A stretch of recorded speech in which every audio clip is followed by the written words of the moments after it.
রাসনা, পয়লা ফাল্গুন এবং ভালোবাসা দিবসের শুভেচ্ছা আপনাকে। চারুকলায় রয়েছেন, এখনকার কি আয়োজন দেখছেন একটু জানাবেন আমাদের।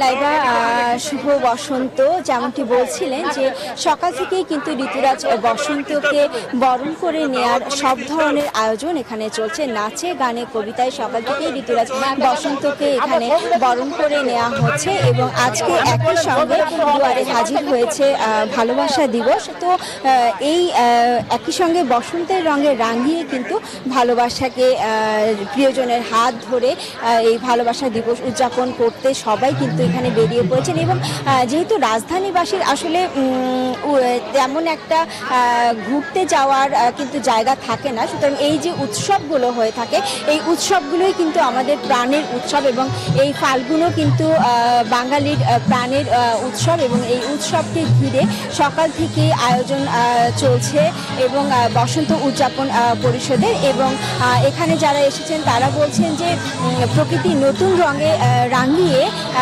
এই ধরাকে আরো সুন্দর করে তুলবে। সকল ধরনের হানাহানি, সকল ধরনের হিংসা ভুলে সবাই একই সঙ্গে বসবাস করবে, এটি কিন্তু এবার এই প্রকৃতির কাছে সবার কাছে আহ্বান জানাচ্ছেন। এখানে যেই রঙিন মানুষগুলো এসেছেন, রঙিন মনের মানুষগুলো এসেছেন, সকাল থেকে তারা এসেছেন এবং এখানে তারা এসে খুব আনন্দের সঙ্গে কিন্তু সকাল থেকে তারা এই আয়োজনের সঙ্গে একাত্মতা ঘোষণা করে তারা এই বসন্ত উৎসব পালন করছেন। এবং যেই বার্তাটি তারা বারবার করে দিচ্ছেন যে একই সঙ্গে যেন হানাহানি সন্ত্রাসী সবকিছু ভুলে একই সঙ্গে সবাই যেন এই বসন্তের রঙে রাঙিয়ে সবাই যেন একই সাথে মিলেমিশে বসবাস করতে পারে, সেই বার্তাটি কিন্তু দিচ্ছেন। তো আমার কাছে রাজধানীর ঢাকা বিশ্ববিদ্যালয়ের চারুকলা থেকে এখন পর্যন্ত এই ছিল আয়োজন। পরবর্তীতে আবারও ফিরবো। আমরা এই মুহূর্তে চলে যাচ্ছি চট্টগ্রামে,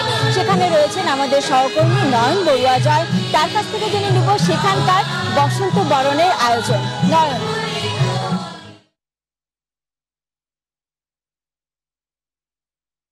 ধন্যবাদ রাস্তা আপনাকে। আপনি যেমনটা ঢাকার খবর জানিয়েছেন বসন্ত উৎসবে, তেমনি ভাবে কিন্তু বন্দরনগরী চট্টগ্রামে আয়োজনের কোনো কমতি নেই। সকাল থেকে নানা আয়োজনে উৎসব পালন হচ্ছে বসন্তের। তো প্রতি বছরের ন্যায় এবারও আমরা দেখছি আনন্দ ঘন পরিবেশের মধ্য দিয়ে অনুষ্ঠিত হচ্ছে। বিভিন্ন সাংস্কৃতিক সংগঠন যারা আছে তারা নৃত্য পরিবেশন করছেন, গান পরিবেশন করছেন, বসন্তকে বরণ করে নিয়েছে গানে গানে।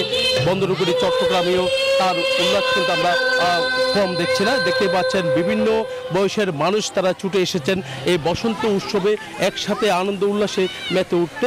আমরা দেখছি ছোট ছোট যারা ছোট আছে তারাও কিন্তু ছুটে এসেছে। একই সাথে আমরা দেখছি এখানে বিভিন্ন বয়সে যারা আছে তারাও কিন্তু ছুটে এসেছেন। তো আমরা একটু কথা বলার জন্য চাচ্ছি, আমার পাশে আছেন, বসন্ত উৎসবে এসেছেন, কেমন লাগছে আজকে? ভীষণ মজা লাগছে, ভীষণ আনন্দ হচ্ছে। বসন্তের রঙে আমরা রঙিন হতে চাই, তাই আজকে নিজেও এসেছি, বাচ্চাদেরকেও নিয়ে এসেছি। ভীষণ রকম আনন্দ হচ্ছে। ধন্যবাদ। বাচ্চাকে নিয়ে এসেছেন, কেমন লাগছে আজকে এই বসন্ত? ভালো লাগছে, বসন্তের আনন্দ নিতে চলে এসেছি বাচ্চাকে নিয়ে। বাচ্চাও আনন্দ করছে, সাথে মা হিসেবে আমিও আনন্দ করছি। ভালো লাগছে, ভালো লাগছে। দেখতে পাচ্ছেন দিনব্যাপী নানা আয়োজনের মধ্য দিয়ে চলছে বসন্ত উৎসব। আইন শৃঙ্খলা বাহিনীও তারা সতর্ক অবস্থান আছে, তবে শবে বরাত থাকার কারণে কিন্তু অনুষ্ঠানের আয়োজনটা সীমিত। আমরা দেখছি দুপুর 12টার মধ্যে অনুষ্ঠান শেষ করারও এরকম একটা নির্দেশনা রয়েছে সিএমপির। এই ছিল আমার এখানকার সর্বশেষ। ফিরে যাবো আমার সহকর্মী অপেক্ষা করছেন কক্সবাজারে ইরফানের কাছে। বসন্ত এবং ভালোবাসা দিবস ঘিরে কিন্তু সাধারণ মানুষ উৎসবে মেতেছেন। প্রকৃতির রঙের সঙ্গে কিন্তু সাধারণ মানুষ মিলিয়ে সাজছেন। বিশেষ করে মেয়েরা নানা ধরনের শাড়ি পরে বের হচ্ছেন, হাতে তাদের ফুল। আর বসন্ত উপলক্ষে এবং ভালোবাসা দিবস উপলক্ষে কিন্তু রাজশাহী বিশ্ববিদ্যালয়ের বিভিন্ন প্রান্ত এবং রাজশাহী শহরের বিভিন্ন জায়গায় ফুলের দোকানের পসরা সাজিয়ে বসিয়েছেন। সেখান থেকে মানুষ ফুল কিনছেন, ফুল কিনে প্রিয়জনকে উপহার দিচ্ছেন। প্রিয়জনের কে ফুলের শুভেচ্ছা জানাচ্ছেন। আমরা রাজশাহী বিশ্ববিদ্যালয়ে রয়েছি। আজকে তেমন বিশ্ববিদ্যালয় প্রশাসনের পক্ষ থেকে তেমন কোনো আনুষ্ঠানিক অনুষ্ঠানের আয়োজন বিশ্ববিদ্যালয়ে না থাকলেও কিন্তু এই শিক্ষার্থী এবং রাজশাহীর মানুষ কিন্তু বসন্তের উৎসবে মেতেছেন। তারা বসন্ত বরণ করে নিচ্ছেন, প্রিয়জনের জন্য শুভেচ্ছা পাঠাচ্ছেন, ফুল কিনে দিচ্ছেন এবং ফুলের সাথে কিন্তু প্রকৃতির সাথে কিন্তু মানুষ বসন্তের উৎসবে মেতেছেন। আর রাজশাহী বিশ্ববিদ্যালয়ে প্রতি বছর নানা আয়োজন থাকলেও এবার কিন্তু সেই আয়োজনে আমরা বিভিন্ন বিভাগের সাথে কথা বলেছি। তারা জানিয়েছেন যে আগামী 24 তারিখে বসন্ত বরণ উৎসব এর আয়োজন করা হবে রাজশাহী বিশ্ববিদ্যালয়ে। সেই দিন আনুষ্ঠানিকভাবে বিশ্ববিদ্যালয়ের পরিবার শিক্ষার্থীরা কিন্তু উৎসবের আবহে মেতে উঠবেন এবং এর পাশাপাশি কিন্তু আনুষ্ঠানিক আয়োজন না থাকলেও অনানুষ্ঠানিক আয়োজনে কিন্তু রাজশাহীর সাধারণ মানুষ বসন্ত উৎসবে মেতেছেন। এই ছিল রাজশাহী থেকে সর্বশেষ। বরিশাল থেকে আরো খবর জানাচ্ছেন সহকর্মী মিরন। আমি হচ্ছে মিরনের কাছে।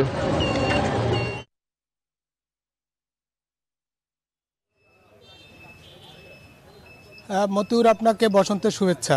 আপনি যেমনটা জানাচ্ছিলেন রাজশাহীতে বসন্ত উৎসব এবং ভালোবাসা দিবসের খবর, আমি আছি বরিশালেও কিন্তু ভালোবাসা দিবস এবং বসন্তের প্রথম দিন অর্থাৎ পলাশ ফোটা দিন, এই ফাল্গুনের প্রথম দিনে নানান আয়োজন রয়েছে। তবে গত বছর যে আয়োজনগুলো ছিল সেই আয়োজনগুলো কিন্তু এবছর আমরা দেখছি না। বিশেষ করে যেমনটা আমরা জানতে পেরেছি যে নানান কারণে, অর্থাৎ যেহেতু আজকে শবে বরাত, সেই কারণে অনেক জায়গায় কিন্তু অনুষ্ঠান নেই।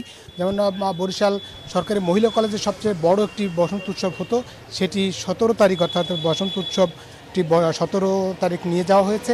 একই সঙ্গে উদীচী এবং বরিশাল নাটক যে আয়োজন করত বাসন্তী বিকেল এসো স্নাত বা আনন্দধারায়, সেই উৎসবও কিন্তু এই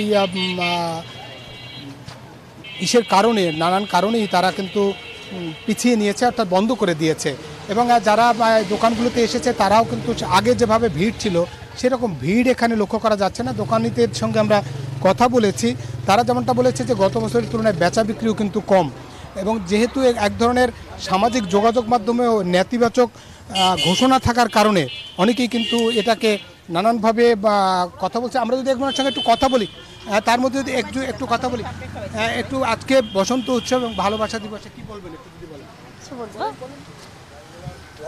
সবাইকে শুভ বসন্ত। হ্যাঁ, এই বসন্ত উৎসবের আয়োজন না থাকলেও মূলত ফুল বেচা বিক্রি এবং সবাই মাথায় টোপর পড়বে, ফুল পড়বে এবং সেই কারণে কিন্তু ব্যস্ততা কাটছে সবাইকে। আমরা দেখছি যেমন দোকানিরা বলছে ফুলের বেচা বিক্রি অপেক্ষাকৃত কম। এই ছিল মূলত আমার কাছে বরিশাল থেকে বসন্ত উৎসব, বসন্তের প্রথম দিন এবং ভালোবাসা দিবসের খবর। একই খবর জানতে যাব আমরা সহকর্মী রংপুরে আছেন মানিকের কাছে, জানবো সেখানকার কি অবস্থা। মানিক।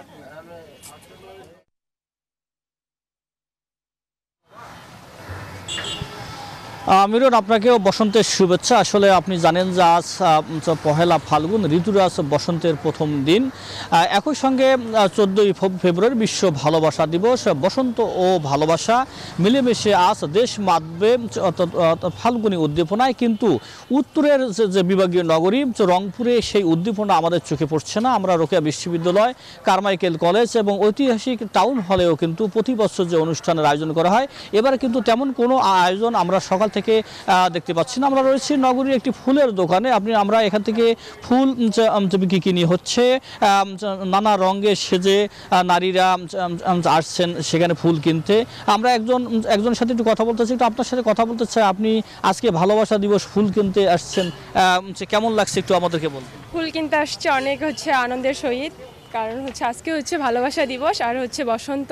সবাইকে বসন্ত আর ভালোবাসা দিবসের শুভেচ্ছা জানাই। আর আমি সকালবেলা স্নান করে আসছি ফুল কেনার জন্য, কারণ আমি আমার কৃষ্ণাকে আজকে প্রপোজ করব, তাই আমি মন্দিরে যাব, এই জন্য আমি ফুল কিনতে আসছি। প্রিয়জনকে ফুল দেবেন, এই তো? হ্যাঁ, কৃষ্ণা আমার অনেক প্রিয়, তাই আমি কৃষ্ণার জন্য ফুল কিনতে আসছি। ধন্যবাদ। আমরা কথা বলছিলাম একজনের সাথে, তিনি বলছেন যে আজকে বসন্ত দিবস ও ভালোবাসা দিবস উপলক্ষে তিনি দেখছেন যে এই নানা রঙে সেজে এসেছেন নারীরা। তবে একটি বিষয় বলি যে এই ফুল যে বেচা কেনা, এটিও কিন্তু এবারে অনেকটা কমে গেছে। রংপুরের সহ আশেপাশের জেলাগুলোতেও কিন্তু এবারে বসন্ত ও ভালোবাসা দিবসের তেমন কোনো অনুষ্ঠান নেই, কারণ আজকে শবে বরাত। এই ছিল আমার কাছে রংপুর থেকে সর্বশেষ।